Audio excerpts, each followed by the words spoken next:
Lobotomies were created in 1935, and popularized by infamous Minecraft mod developer Gregorios T. In this video, we will explore the GregTech New Horizons Modpack, as we simply go gamer mode and acquire the GregTech Stargate in record-breaking time, as well as briefly discuss other mods. However, I have already reached my allocated free trial of this voiceover, and will be forced to undergo the 9 rings of hell, by expressing my opinions on the internet, with my own voice. Like and subscribe follow for instance Stargatus S. Oh, you're playing Minecraft. Okay, so GregTech is a good mod pack, it actually is, and for those who don't know, GregTech New Horizons is a mod pack that combines the engineering might of GregTech with a plethora of different mods such as Thorncraft, and this combination is regarded as one of the most difficult mod packs to ever exist. While at the beginning, players may find that unlike RLCraft, GTNH doesn't have any immediate threats such as new mobs, exposed dungeons, or a hydration requirement, this mod pack can be incredibly brutal for a whole set of different reasons.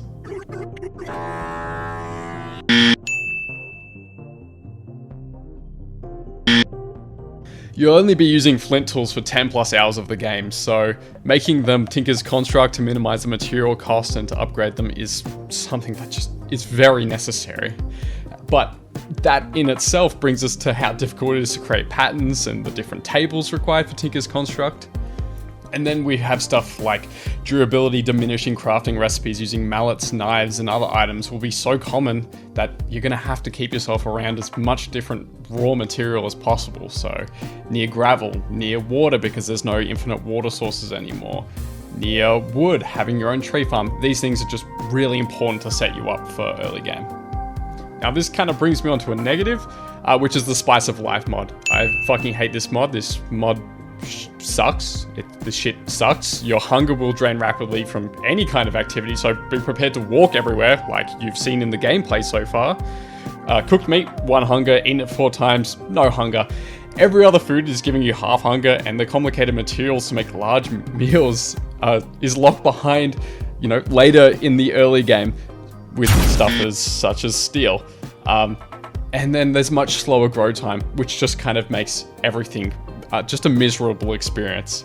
And as you've been watching the gameplay, my base is a man-made forest, hosts of many types of fruit trees and shrubs that will slowly spread over time, as well as a large fuck-off garden patch that has different types of food to help minimize the insanity of this fucking mod pack. Like, I've seen fucking vegans be less picky than this shit. Like, my fucking guy, he can't do anything without eating several times a minute. It's actually crazy. However, that being said, further down the road, this problem resolves itself, and this is kind of where I get onto the questing system for GTNH.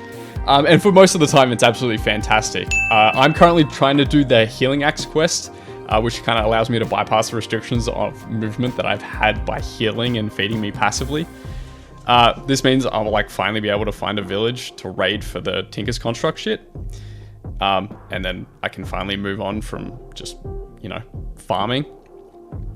And these quest tiers are broken up mainly by voltage levels, going from the Stone and Bronze Age up to fucking quantum and nuclear physics that require a degree in aerospace engineering to even fucking remotely understand. But that being said, it's cool, and I'm very much looking forward to going all the way up.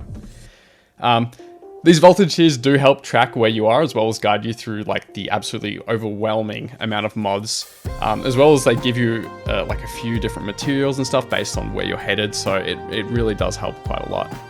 And besides from the main voltage tiers, the quest book also helps navigate other specific mods and mechanics from different types of farming and cooking to magic and the Twilight Forest, which are all incredibly helpful stuff. And then I guess we'll take us on to the mining system and getting ores and materials and things like that. So it's not like normal. I'll hopefully show some gameplay soon.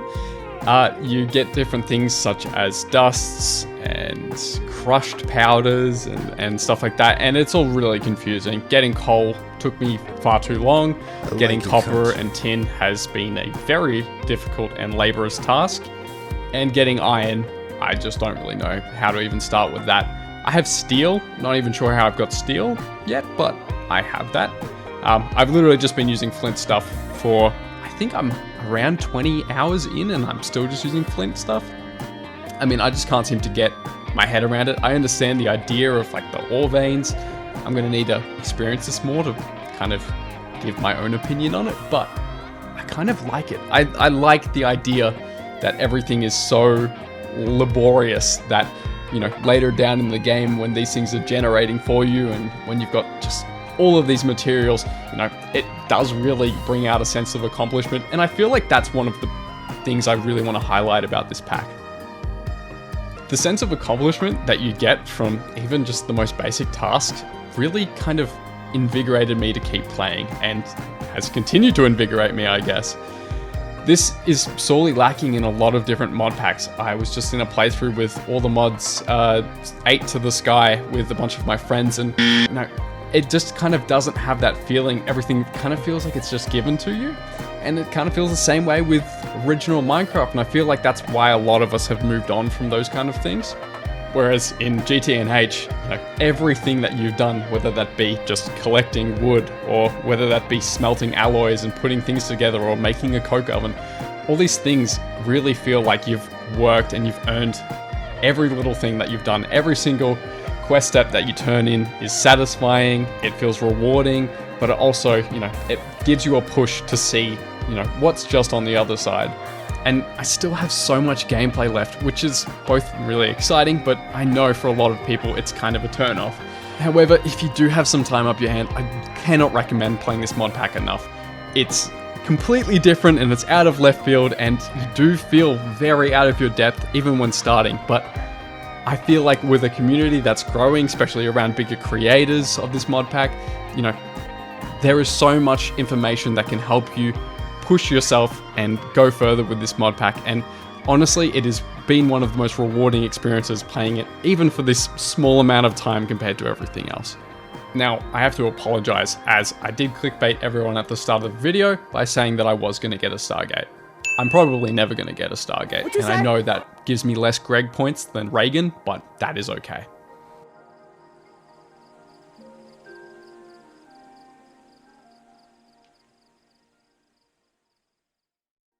Oh, you're playing Minecraft. I like your cut, G.